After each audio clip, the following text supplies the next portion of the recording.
Hello and welcome to BQ Prime. I'm Higal Dadia. Very good morning to all the viewers. Clearly, if you see in terms of where markets are concerned, we are trading in the negative. We are below the 17,000 mark already yet again today. And you have Bank Nifty, which is trading at levels of around 39,050. So almost a 350 to 360 points cut coming in on Bank Nifty as well. A lot of sector-specific action is what we are witnessing in trade today. To discuss more and give us what information in terms of what needs to be done. Joining us on the show is Rajesh Agarwal, Head of Research at OM Capital. Welcome to the show, Rajesh, and a very good morning. Thank you. Good morning to you and our viewers. Absolutely. Rajesh, my first question coming to you is with a Samvardhana Motherson. The stock is down in trade today after a 5% equity change hands via a block deal. From a business perspective, as well as the way the price correction has happened on this counter now, what would your view be and what would you recommend an investor? See, Priyanka, this company is one of the best, one of the better industries, I would say, better companies in auto ancillary space, doing very well. The stock has been down, underperforming from quite a few months just because of the problems in international market, because most of the products are exported and they have operations in international markets also. But we should not forget that as things start to look better in international market, company is going to do well. And the recent acquisition of SAS Automatic, which they have done, is going to completely change the workings. I would say they are moving into new product segment like cockpit module. They're moving into new territories with some EV exposure.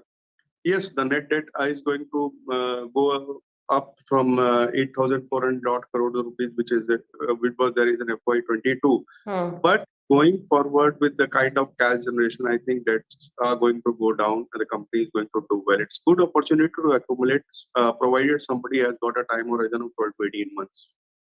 Right. So that's with regards to a Motherson Sumi as we speak.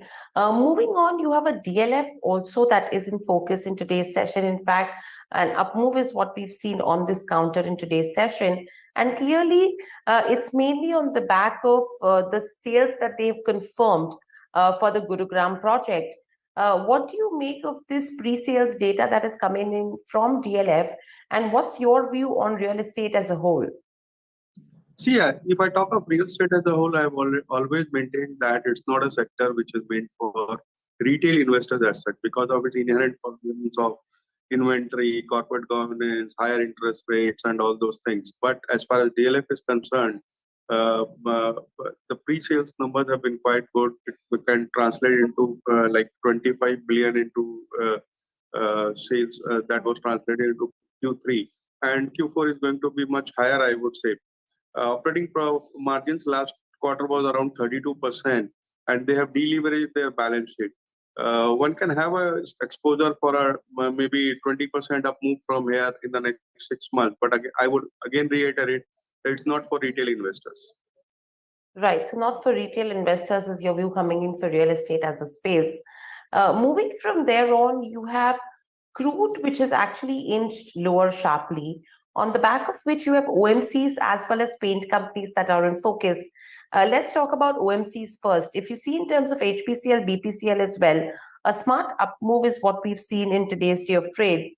So if you have to look at a HPCL, BPCL, or an ONGC, from that category of stocks, what do you make out of an impact in terms of lower crude, and what would your advice be? See, yesterday we saw Brent crude falling below $75 per barrel, which was first time since 2021. And that's good news for the entire OMC basket, I would say. They have been seeing marketing losses from the very long time because of they couldn't increase their prices because of inflationary pressure despite higher crude prices. And now this is going to be a solace for them. On valuation parameters, all of them are on a great discount to their intrinsic value. Some of them are giving good dividend yield. For example, IOC has a dividend yield of around 7%. One can have a look at that for a time horizon of 1 year or so. Short term, I don't think anything would happen meaningful in this, but for longer term, we are positive on BPCL and IOC. Right. So BPCL IOC become the top bets coming in for Rajesh from the OMC pack. Similarly, if you see paint companies as well, Asian Paints has been doing pretty well in yesterday's session. Today as well, the stock is up over 3% in trade. What would you make of an Asian Paints taking lower crude prices into consideration, number one? And two, volumes were always a concern in the third quarter, but a lot of brokerages are of the opinion that in the fourth quarter, the demand would have improved, plus the volumes will improve, and plus you have a lower raw material cost that comes in as an advantage. So your view and call on an Asian Paints, and simultaneously any other paint companies that you would want to recommend? See, demand on account of pickup of real estate or the fourth quarter seasonal demand is going to be there. Rural demand has also revived. Brent crude, as I said, is trading below $75. That's very positive for these kind of companies, and that's going to be reflected in the margins going forward. And not only crude, the other raw material prices have also corrected very sharply. The only thing we have to look out for is sustenance of this rally in the rural demand. If that picks up, I think there are better days ahead. And not to forget that valuations have corrected sharply from their 52-week highs, and that's giving a solace. So I think one can have a look at Asian Paints or a Berger Paints for a medium-term horizon. Right. So that's with regards to paint companies. Moving on, metal stocks are in focus in today's session. There is a major downtick coming in terms of metal names. Specifically, if you see stocks like a Tata Steel, Hindalco, trading under pressure in today's session. Overall, what's your view? In fact, Tata Steel has corrected and is now in the positive. But metal as a pack, because that's something which everyone has been tracking since December, taking into consideration that this could be a turnaround story. How are you viewing the metal pack? See, metals have been star performer in the previous year, I would say. The current year performance, FY23, current calendar year 23 has not been that good because of Q3 numbers were pretty bad. The kind of demand which we expected has not come up. And with unlocking of China, people thought that the production would go to China. But again, yesterday, China announced they are going to cut down production. And that's a big news for metal companies, especially steel makers. Q3 numbers were bad. Some of them reported losses. Some where we saw profit going down by 80-90%. But Q4, we think it would be better. We are bullish on Jindal Steel and Power and Shyam Metallics. Right. So these are topics coming in from the metal names. Moving on, we have some more time. Rajesh, another stock I want to pick up with you is a Patanjali. Now, the stock is trading under pressure in today's session. However, the company has actually come out and given out a clarification on the back of the freezing of promoters' shareholding in the company. And what they have said is that this is not a matter of concern as of now. What would you make of the entire scenario?